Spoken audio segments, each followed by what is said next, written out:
Y ahora, ¿quién podrá defendernos? Está con nosotros el buen amigo, el defensor del pueblo, don Pablo Ulloa. The Defender.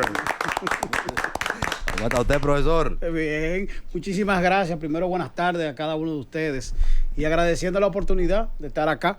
Indiscutiblemente, dar la posibilidad de llegar a un audio más amplio, a una serie de personas que a través de esta plataforma es que puede interactuar un servidor público, en este caso, en el caso mío, como defensor del pueblo. Así es un honor tenerte con nosotros, Pablo. Muchísimas cosas que conversar contigo, incluyendo algunas que están sobre la actualidad, que no la vamos a soslayar. Pero antes, dime en qué está el defensor del pueblo, por favor.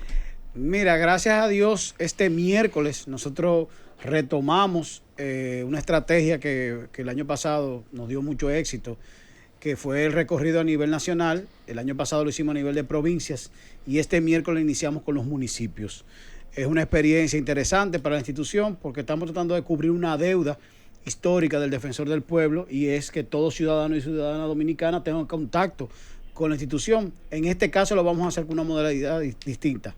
Vamos a generar unos diálogos por el bien común en cada uno de los municipios, donde el liderazgo, tanto social, comunitario, empresarial, cultural y demás, van a poder interactuar con la institución, decir cuáles son esos derechos fundamentales que están siendo violentados o no están siendo garantizados, vamos a llamarle de esta manera positiva, y cuáles servicios entonces son los que están siendo de alguna manera u otra requeridos por ellos, para que toda esta información que vamos a recopilar el año completo, en diciembre de este año vamos a presentar el segundo informe del Defensor del Pueblo y se va a concentrar en la calidad de los servicios públicos. Que hablando de bien común, veo que ahora usted ha venido en una faceta diferente, se podría decir incluso hasta más trascendental, porque como autor, los autores viven por encima del tiempo. Háblenos un poco de eso, que veo que se llama precisamente Por el Bien Común. Muestra el libro para que la gente sepa lo que es un libro, porque hay mucha gente que escribe en un paquito. Sí, no, eso es un libro. Y quieren es un libro. No, de que es mi libro. Mire, Yo soy autora. Está la modelo. Está corporé. Qué amena. Miren, el libro, quiero hacer dos puntos. Primero, es una iniciativa privada, por lo tanto, todo lo que fue la publicación, las actividades, estuvieron apoyados una serie de amigos. Fue una labor intelectual que vino de mi tesis doctoral de 2013, 2014. Quise recuperarla y actualizarla, y este es el primer tomo, el cual está prologado por el magistrado Jorge Subero Isa. Todo lo que se genere, y pueden comprarlo por Amazon o en Centro Cuesta, y perdónenme que lo diga, No, dale. No, por favor. va a ser una contribución a la Liga Dominicana contra el Cáncer. Ay, qué bueno. Por lo tanto, por eso le pedí la disculpa y me adelanté a decir por dónde se puede comprar, porque están contribuyendo a una causa noble. Claro. Y lo estoy haciendo porque justamente mi mamá, cuando vivía, era secretaria del hospital. Y mucho de lo que yo me desarrollé se debió justamente al oncológico del cáncer. Yo soy hijo de una secretaria, una madre soltera, y nada más he estudiado con beca. Entonces, esa es mi contribución desde el punto de vista intelectual. Y como bien dijiste, es por el bien común, hacia un estado de bienestar para todos. Y es un análisis socialdemócrata de todo lo que termina siendo las políticas públicas de República Dominicana, y algunas propuestas o perspectivas de análisis comparado y idealmente de la experiencia que he tenido trabajando en el campo. Por eso dije que era mi tesis doctoral actualizada, porque la función en el Tribunal Constitucional, esta función, más los trabajos en los organismos internacionales, como el Banco Mundial, el BID y la Unión Europea, me han permitido ver algunos tipos de aspectos que nosotros pudiéramos rescatar y ser más justos en una sociedad y más igualitaria. ¿Si has sentido cómodo como autor? ¿Veremos más publicaciones en el futuro? Sí, incluso este es el primer tomo. El segundo tomo está pendiente, que es más que toda actualización, y incluso quiero poder, bueno, hubo algo que yo me propuse en mi vida, y era hacer un libro a mi hijo sobre la República Dominicana y cómo yo veo esa República Dominicana. Ese libro yo se lo entregué a los 10 años, que cumplió este año, y pretendo poder lanzarlo ya para la sociedad en sentido general. Fue una experiencia de un autor francés que le explicaba a su hija qué era Francia, cómo se organizaba, cuáles eran sus elementos básicos, sus símbolos, su historia. Y es anecdótico y al mismo tiempo utilizo símiles como el béisbol y otros elementos para que los padres puedan utilizarlo para que sus hijos suban con valores dominicanos y con un arraigo y un amor por la patria bien marcado. Necesario. Dos cosas. Ese proyecto muy bueno, muy interesante. Yo entiendo que hace falta una difusión masiva a través de los medios de ese proyecto para que llegue a todos los municipios. ¿De cuál? De ese, de los encuentros. El defensor del pueblo. Sí, de los encuentros, de una difusión masiva a través de todos los medios. Incluso, si mal no me corrige Gustavo, de último minuto va a ser parte del esfuerzo de estos diálogos. Pues va a ya, ser pues miércoles, ese era el que jueves y hacía viernes. Y política, ¿no? En Somos- el esfuerzo. somos lo mismo, somos lo Sí, mismo. pero está bien, pero está No, bien. no ok. mismo holding. Sí, somos hermanos, está bien. La familia está. La Óyeme, sombrilla, la sombrilla. Entonces, ¿cuáles son los primeros municipios que están calendarizados para hacer esas visitas? ¿En qué fecha? ¿Y cómo sería la temática más o menos de eso? Mira, justamente vamos a iniciar con Santo Domingo Este. Porque a diferencia del recorrido que hicimos por las provincias, esta vez quisimos hacer una onda expansiva pensando por el Gran Santo Domingo. Sería la circunscripción número 2 de Santo Domingo Este. Estaríamos trabajando a las 10 de la mañana y a las 2 de la tarde. Uno en la circunscripción 3 y otro en la circunscripción 2. Luego el 20 pasaríamos a la circunscripción 2 del Distrito Nacional a las 2 de la tarde y a las 5 de la tarde a las 3. El 21, que es el viernes, Santo Domingo Oeste a las 10 de la mañana y en los Alcarrizos a las 4 de la tarde. Así nos vamos a ir desplegando hasta poder recorrer todos los municipios del país. Es un trabajo arduo y tesonero, pero busca algo que es muy importante, señor defensor, es que la gente tenga las armas de saber qué le pertenece y qué debe hacer, que creo que hace falta mucho. Mira, Máximo, yo soy honesto. O sea, como servidor público, el primer elemento ético es la honestidad.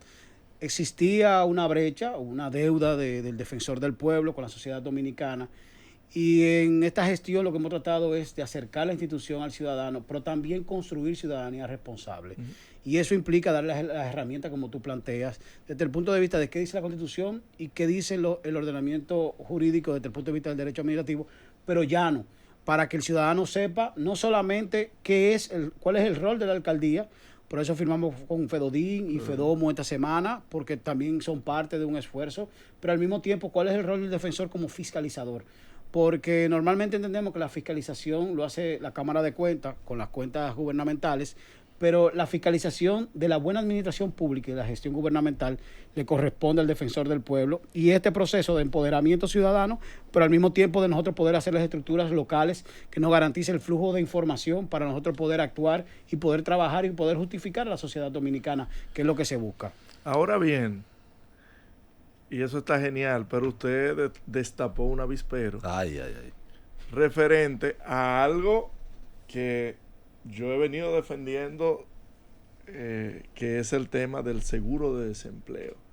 Hiciste un postulado, un pronunciamiento, y hubo una parte que lo tomó por donde no era, de que Convenientemente. dando un derecho que está amparado en la Ley de Seguridad Social, muchos entendían de que era el inicio del fin de la cesantía, que de hecho institucionalmente lo es, porque cuando se plantea el seguro de desempleo era para ir desmontando gradualmente la cesantía, pero en el caso suyo, usted lo que está buscando es una retribución, entiendo yo, de algo que es un derecho y que está plasmado, y que todos los sectores, tanto público y privado, se han abstenido de darle. Le recomiendo, no entiendas, no colija y permita que él lo explique. No, pero por eso Hábleme le di paso. ¿Qué Miren, es esto? Lo que pasa es, yo sería incapaz de estar en contra de la cesantía. Ahora, yo como ciudadano, y en este caso en mi rol de defensor del pueblo, tengo que visitar a la comisión del Congreso de la República, porque esta gestión también ha creado un precedente, y es tener una unidad legislativa. La gente se recuerda mucho de la ley 124 del DNI. La única institución que fijó una posición formal frente a esa ley fue el defensor. Y la matriz con que se trabajó para poder demostrar que había violación de derechos fue el defensor. Nosotros hemos planteado en la bicameral de Seguridad Social los postulados del Defensor del Pueblo, e incluso nosotros el año pasado hicimos un evento que albergó a todos los sectores y actores de la seguridad social, y ahí se hizo una relatoría de cuál es la reforma que debe haber de seguridad social. ¿Qué pasa? Que el Código Laboral la gente lo ve solamente quizá por la relación jurídica que pueda haber en la terminación de un contrato. El Código Laboral implica prácticamente 4 derechos fundamentales: el artículo 62 de la Constitución, el derecho al trabajo; el artículo 60 de la seguridad social; el 56 la protección de personas con vulnerabilidad; y el 39 el de igualdad. Cuando nosotros planteamos el hecho de que existe en la ley 8701, en el artículo 50, un seguro de desempleo, es porque la comisión que está estudiando el Código Laboral tiene que estar actualizada de todos los elementos. Por eso no solamente fue eso lo que se habló. Claro. Se habló de que no es una modernización, sino una actualización, porque lo que más se refirió fue los procedimientos jurídicos, la paternidad como parte de las licencias que se aumentan, y lo relacionado, había un tercer aspecto que yo le planteaba dentro de lo que tenía el teletrabajo. Yo le decía, pero vamos a hablar de teletrabajo cuando ya hay una economía de la demanda generada. Por ejemplo, todas las empresas que se dedican al delivery es economía de la demanda. Claro. ¿Cómo le vamos a garantizar el seguro de salud de esas personas? El chofer de carro público. Esas personas, a su vez, y el chofer de transporte y demás, tienen dentro de la ley de seguridad social una categoría que es el régimen contributivo subsidiado. Nosotros históricamente lo hemos desmontado y nos hemos quedado nada más en el contributivo y en el subsidiado. En ese bloque que está el vínculo para que podamos combatir la informalidad, y con eso el Estado pueda tener más ingresos para poder con eso financiar ese estado de bienestar que plantea el artículo 7 de la Constitución. Sí, acláranos, Pablo, el tema de la cesantía, porque lo que hemos leído es como que tú estabas proponiendo la sustitución de la cesantía por un seguro laboral. Entonces también nos choca a todos que Pablo Ulloa, defensor del pueblo, vaya precisamente, por decirlo de alguna manera, en contra de una conquista del pueblo. Entonces vamos a la oportunidad de aclarar que no era la eliminación de la cesantía, si era una sustitución o de qué va, porque dicen, pero Pablo Ulloa, que es el defensor del pueblo, lo que está es proponiendo que se sustituya o se quite la cesantía. Vamos a aclarar eso. Vuelvo y te repito, yo sería incapaz de atentar contra la cesantía. Y lo reitero, sería incapaz de atentar contra la cesantía porque incluso en el caso mío particular, yo vengo de una madre que era secretaria de un hospital, como le decía fuera del aire. Mi mamá murió hace muchísimos años, pero desde que yo tenía 12 años hasta que tuve 18 años, todos los años mi mamá la liquidaban en el hospital. Y era a través de sus prestaciones laborales que nosotros podíamos compensar el déficit que había en mi casa.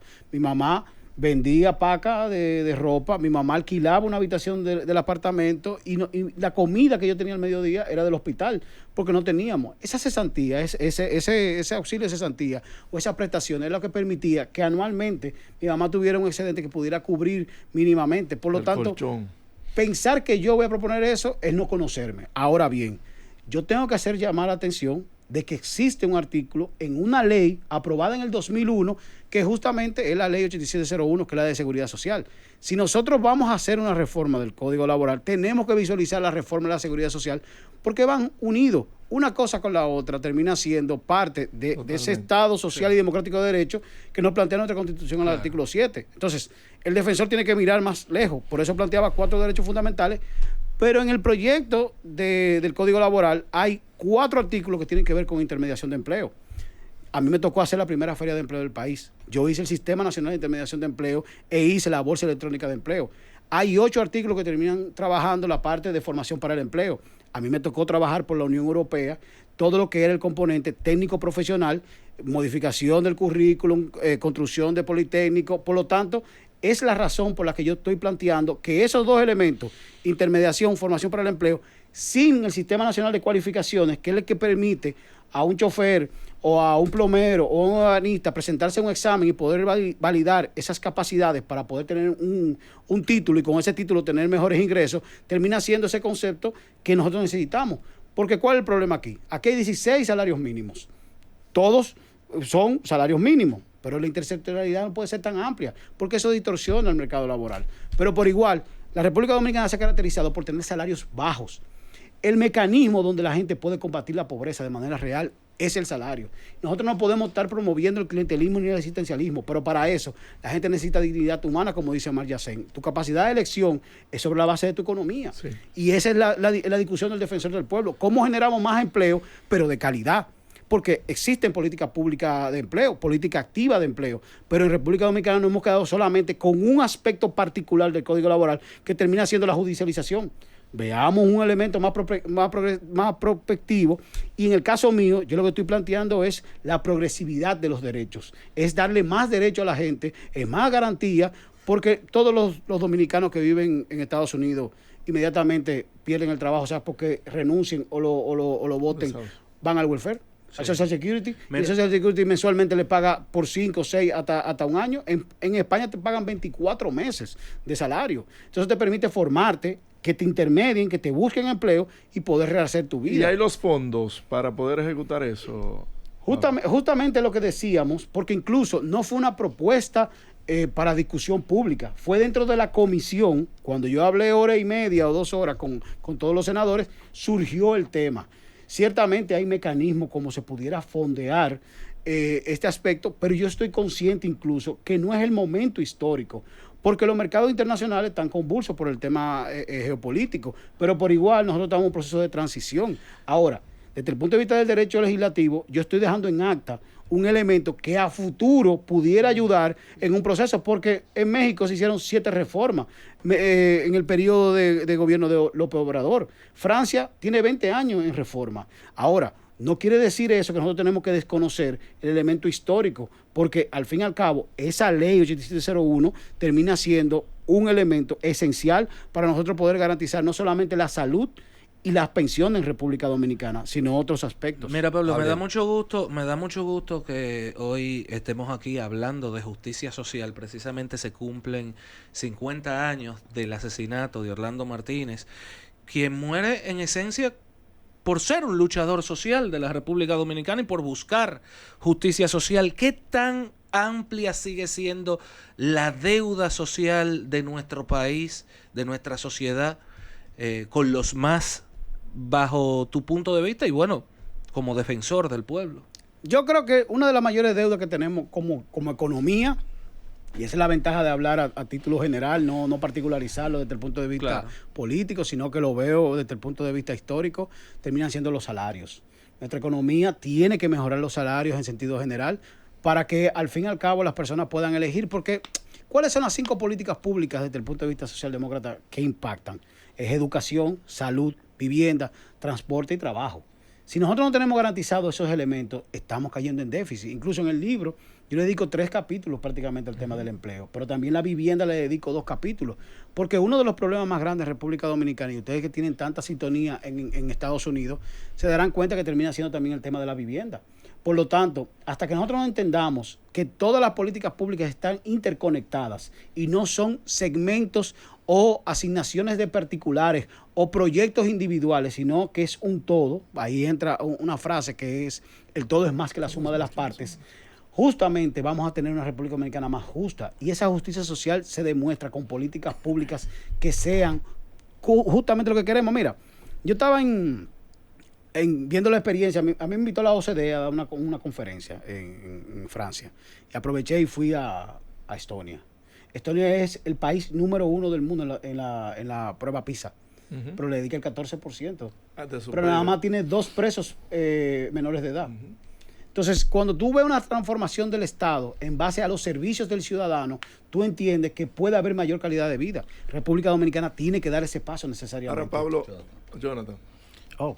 Sí, Pablo, hay una situación que nos inquieta. Está bien que viajamos, Letonia, qué sé yo qué, pero ¿qué es lo que vamos a hacer con los AMET y el abuso con los motoristas? A pesar de la sentencia, los AMET en las mañanas abordan los motoristas y con el famoso talín abusan de ellos, le montan el motor. ¿Qué es lo que hay que hacer? ¿Qué tiene que hacer la ciudadanía cuando siente ese abuso y que la MET aún sigue violentando aquella famosa sentencia del Tribunal Electoral. Constitucional. Tribunal Constitucional, gracias. Le incauta el motor, la abusa de ellos. ¿Qué puede hacer la población? Porque ya los AME tienen a los motoristas cansados. Los AME no saben poner contravención.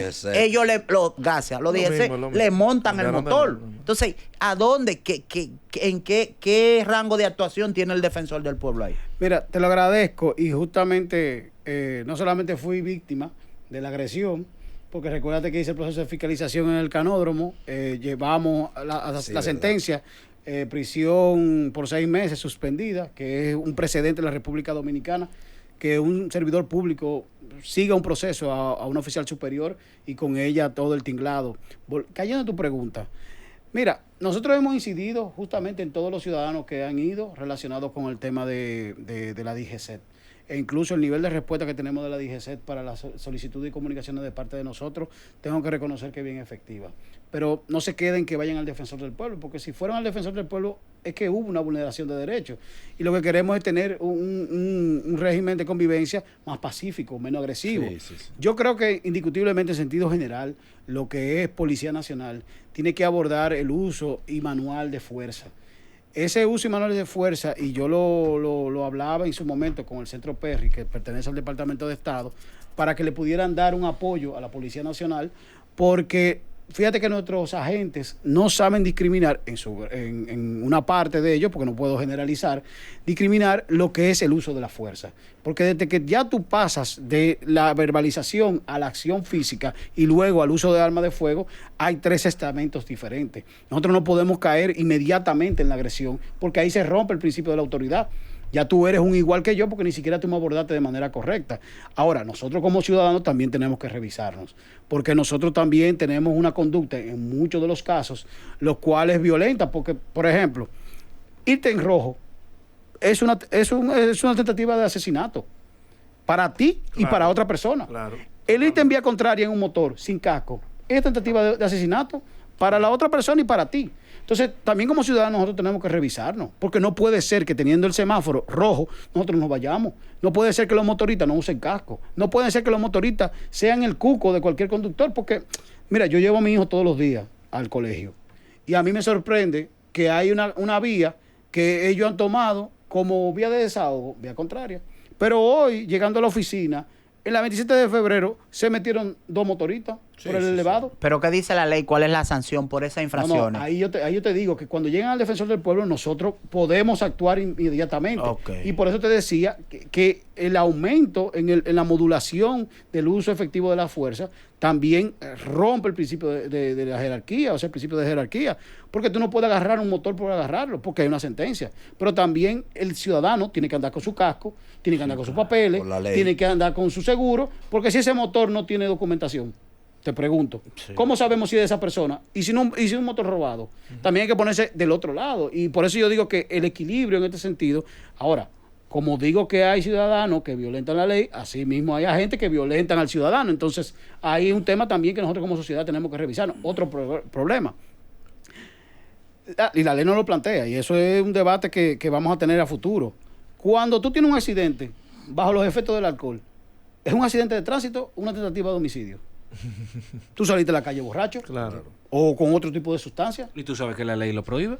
Y tú mismo sabes que tu cuerpo tú no lo vas a controlar. Desde que tú bebes 2 tragos, hasta la lengua te tropajea. Esa es la realidad. Entonces, nosotros queremos ser Superman para manejar un vehículo que no tenemos condiciones. Claro. Entonces tú estás saliendo a hacer lo que Dios quiera. Entonces, ahí yo creo también que como sociedad nosotros tenemos que revisarnos, porque las autoridades no han sabido quizás hacer una estrategia correcta desde el punto de vista del tránsito, desde el punto de vista del uso de las placas, por ejemplo, como en Colombia, de la frecuencia, del uso de los semáforos, las cámaras. Yo, por ejemplo, duré 3 horas el viernes en el 911, haciendo recorrido, hablando con el director, o sea, haciendo una inmersión desde el punto de vista del 911, hice una inmersión para, por ejemplo, tratar de poner posiciones claras sobre la base del conocimiento. Y ellos tienen la capacidad de poder identificar esos puntos. Ahora, tiene que haber una interconexión Y tiene que haber también la humildad desde el punto de vista de los agentes de AMET, de entender que hay un lugar que te está haciendo el monitoreo y tiene los algoritmos, tiene la inteligencia artificial para poderte decir cuáles son los puntos que tú vas a tener de problema. Y ahí mandar los oficiales, ahí mandar los efectivos. Porque tú no haces nada teniendo AMET debajo de los semáforos. Mándalo los puntos más álgidos de la ciudad. Punto crítico. Mira, claro. Defensor, usted tiene una agenda un tanto pesada porque también está dentro de una comisión en lo que respecta al tema de la confrontación que hay de la Barrick Gold y unos comunitarios de Pueblo Viejo. ¿Cuál es el papel que estás jugando ahí hasta el momento en las reuniones que ha habido? ¿Cuáles han sido los aportes de la figura del defensor del pueblo y cuál entiendes que sería una salida salomónica a este impasse? Porque necesitamos a la Barrick operando. Mira, Salomónica, yo preferiría que también respondiera cuál sería una salida justa para los dominicanos. Eso es salomónica. No necesariamente. Sabia, justa, sabia. No, salomónico significa que lo partimos en dos. Eso no es así. Voy a explicar y le voy a pedir a ustedes que entiendan que quizá hay partes que me voy a obviar por respeto al principio de confidencialidad, por el hecho de que estoy de mediador junto con la Iglesia Católica. Es digo yo que es el sí, defensor del pueblo, no Pablo, porque el equipo está conformado por el secretario general, un especialista en mediación, y hemos tratado de darle todas las garantías a los comunitarios, al gobierno, que es parte del conflicto, y a la minera. A través de una solicitud, tanto la Iglesia Católica, en este caso Monseñor Tomás Castro, y el defensor del pueblo han fungido como mediadores para poder viabilizar unos puntos que quedan pendientes en el proceso de movilización involuntaria, que es como se le llamaría. Tiene que ver con las casas, tiene que ver con los predios, tiene que ver con los medios de producción y tiene que ver con los costos de los productos, los productos que se cosechan en la zona. Fruto de eso se han hecho varias reuniones, ya por lo menos se tienen conformadas las 5 comisiones, una de queja y las 4 que mencioné anteriormente. Queda pendiente una formación de los comisionados, y en el caso de que sea requerido y solicitado, el defensor también solicitará una serie de instituciones que pertenecen al sentido amplio, no pertenecen al gobierno, sino que son de la sociedad, para poder equilibrar cualquier tipo de información que requieran así los comunitarios, en este caso los pobladores de la comunidad. No me gusta decir los comunitarios porque son pobladores, son personas que viven, sus ciudadanos y ciudadanas, que han tenido que tomar una decisión de hacer un traslado involuntario, porque ninguno de ellos quería mudarse. Entonces, dentro del marco de ese aspecto, ya la última reunión fue la semana pasada.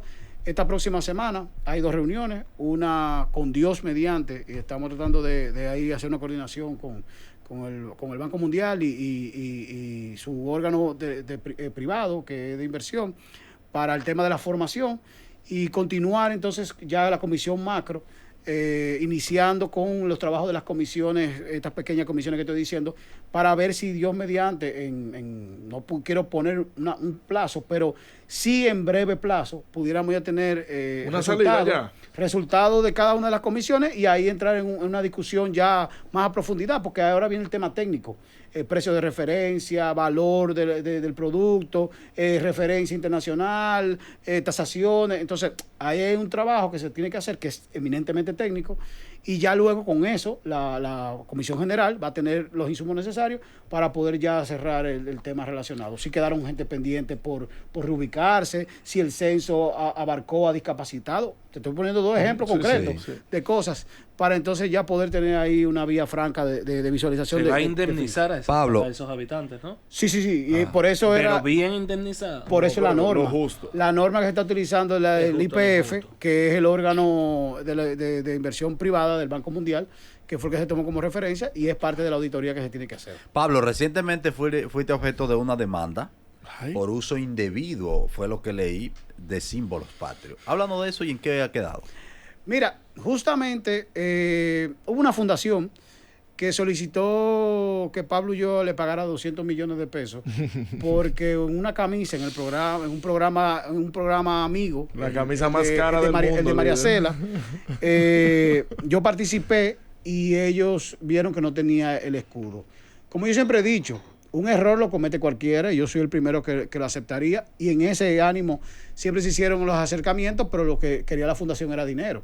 Entonces yo preferí, primero, Un chantaje. no sacar dinero ni mío ni de la institución, y preferí que fuéramos a juicio, porque yo no le voy a aguantar chantaje a nadie. O sea, Bien. si yo asumo una posición es porque lo creo, no porque estoy bajo ningún interés. Entonces fuimos a juicio, el juez de la instrucción determinó que esa fundación no tenía condiciones, la sacó, y entonces pasó el proceso a lo penal, y como no hay un hecho punible desde el punto de vista penal, ya ese proceso se irá diluyendo, sea con una carta, con una instancia.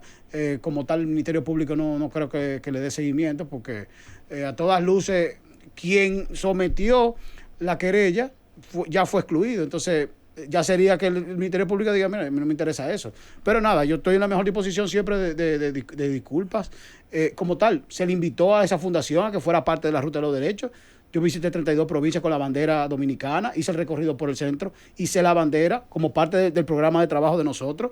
Continuamente, por ejemplo, yo estaba en Nagua dando una conferencia que me pidió la gobernadora relacionada con los símbolos patrios y el concepto de dominicanidad moderna, y así sucesivamente se le invitó a muchos. La Constitución Animada es un recurso que nosotros creamos, que con esa pudimos haber hecho un trabajo bello, si era un tema de resarcimiento desde el punto de vista de un error. Ahora, si tú lo que quieres dinero, no lo vas a tener desde el punto de vista de pago. Si un dominicano entiende que le están siendo vulnerados sus derechos, ¿dónde debe ir y qué debe hacer? Solamente tiene que escribir por las redes sociales para que no tenga ni que mover de su casa. Repítanos sus redes, por favor. Defensor RD en todas las redes, en Instagram, en Facebook, en Twitter, en todas las redes. Excelente. Y puede también llamar al 809-381-4777. Nosotros tenemos un CRM que nos permite ahí no solamente discriminar lo que son casos, quejas y orientaciones, sino que a su vez lo que son casos pasan directamente a lo que es atención al ciudadano, que tiene una unidad de abogados. Si el caso lo amerita, va a investigaciones, porque el defensor no puede hablar de oído. Si el caso tiene indicios, se le notifica a la administración. La administración tiene tiempo para respondernos, y si no responde, nos vemos en los tribunales, y esa persona no tiene que estar tranquilo porque los abogados de nosotros van a litigar. Okay. Ahora, Pablo, recientemente ha habido un festival de alquileres por parte del Estado a instituciones financieras del mismo Estado, pero los montos a veces asustan un poco. Tú estuviste envuelto en la adquisición de un terreno y en la construcción de las oficinas del Defensor del Pueblo. ¿Tú podrías decir cuál fue tu experiencia, el metraje y los costos para que la República Dominicana pueda tener como referencia y los funcionarios tengan como referencia de que se puede tener una institución, de que se puede tener un edificio administrativo sin sumas exorbitantes? Atención a los funcionarios. Miren, el costo del edificio que construimos con fondos propios del Defensor del Pueblo fueron 168 millones de pesos. Está en la 27 de febrero, entre Privada y Caunabo. O sea, no es Manganagua, no. No. No es sí, pero tú dices... No, pero si tú supieras, yo el miércoles voy a cruzar Manganagua a la escuela. Pero bueno. lo que te digo es que fueron 168 millones que lo hicimos nosotros. El primer Picasso, y me gusta ser justo, fue en el 2017. Ahora no se había hecho nada porque cuando yo llegué lo que tenía era un hoyo. Sí. Cuando yo asumí, sí mandé a que me entregaran el legajo de documentos para yo poderlo revisar. Se había hecho un proceso anteriormente con el Programa de la Naciones Unidas para el Desarrollo, se adjudicó la obra. La obra tenía todas las características de que era lícita, por lo tanto yo le di continuidad y en apenas un año y medio construimos el edificio. En año y medio. Le dimos, como dicen en buen dominicano, le dimos en la madre para que pudiera agilizar, porque nosotros cuando yo llegué estábamos en una plaza y cada vez que yo llegaba cada vez que yo llegaba al trabajo me daba risa porque yo dejaba a mi hijo y iba al trabajo y el primer letrero que yo sí, veía era uno de un whisky. Sí. Imagínate a las 8:15, un letrero, una plaza entera de un whisky. Yo no sabía si entrar a la oficina o darme el trago.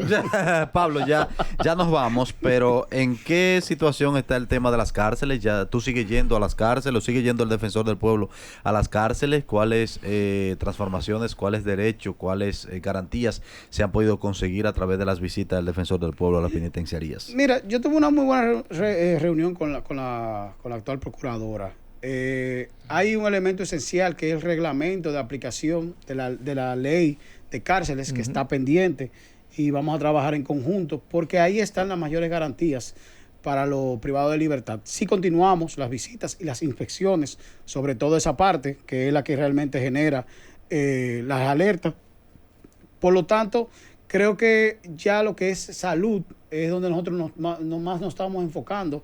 Y cuando hablamos de congestionamiento, la comisión que preside el magistrado Subero Isa, el Ministerio de Vivienda dice que en el mes de mayo va a entregar el primer módulo de La Parra, ya totalmente remodelado. Ahí va a haber una descongestión de unos 2.500 privados de libertad. En la conversación con la procuradora, aspectos que se pudieron tratar es justamente el tema de víctimas, el tema de garantías y el tema de la solicitud de medida de coerción que tiene que estar ajustado al tipo de acto delictivo. Porque yo le pongo un ejemplo a ustedes. En Najayo Mujeres, ¿ustedes se acuerdan la joven que murió en su casa? Nosotros incidimos en la variación de la medida de coerción a que fuera prisión domiciliaria. Ella tenía un dolor muy fuerte, fue un lunes feriado, me recuerdo yo incluso que la primera dama me llamó en ese momento. Le dije, mire, justamente yo estoy entrando aquí, que me tocaba la zona, vi la situación y la joven, nada, lo que quiero decirle es que la joven se le varió la medida y murió, pero a ella no se le dieron las condiciones de salud que debía. Entonces, ¿qué pasa? Nosotros tenemos que estar viendo ese tipo de situación continuamente. En ese mismo Najayo Mujeres había una señora que tenía 7 meses presa porque se había robado unas orquídeas. Entonces, ella lo reconocía. Era más cara que la del ministro aquel. No, lo que te digo es que ella lo reconocía, pero era realmente una situación que lo explicó. Ahora, 7 meses, una señora de 64, 65 años. Una locura. Por una orquídea. Tú me disculparás. ¿Es un acto delictivo? Sí lo es. ¿Tiene que tener algún tipo de consecuencia? Claro que sí. Todo acto delictivo tiene que ser consecuencia. Pero proporcionalidad al acto en sí. Al hecho. Porque hay un tema de pena que tiene que ser proporcional. Entonces, estaba en prisión preventiva y la prisión preventiva se le había extendido a 7 meses. Qué barbaridad. Dios mío. Entonces, es difícil. Parte de la sobrepoblación en las cárceles son ese tipo de medidas injustificadas. Sí, la medida de coerción, de prisión. Que aquí si tú eres pobre, ser pobre es un delito en este país, señor. Y el Llévatelo para tu casa. Ve al defensor del pueblo. Aún así. Él es un admirador. Me quiere mucho y siempre está activo. Vive en el millón. A una reunión el defensor del pueblo. Aplica. Se me están vulnerando muchos derechos. Sí, deberíamos. En este gobierno. Deberíamos. A todos. A la base completa. Él no tiene que ver con eso. Gracias, Pablo. La base, Ulloa. lleve en su casa a Pablo. Gracias, Pablo Y Ulloa. gracias a ustedes de todo corazón. Y como les digo, la idea a partir del miércoles es que vamos a tener un trabajo ya en un territorio más específico que son los municipios y necesitamos todo el apoyo de ustedes porque la idea es justamente que la gente se integre y puedan decirnos esos servicios o bienes que no están siendo provistos por el Estado amplio, no solamente el gobierno central, sino los municipios, todo lo que tenga que ver algo relacionado con el Estado para poder garantizarlos. Gracias, Pablo. ¿Cuándo le toca a San Juan? Te puedo decir luego, porque ahora mismo no lo tengo. Yo termino. Está bien, tú me avisas. Rancho Arriba. Anótame ahí. Mira, ya tuve. Jonathan se inscribió de una vez en Santo Domingo Oeste. O sea que el 21 lo voy a tener en la tarde. ¿Viste? Gracias, Pablo Ulloa. Ya volvemos. Political.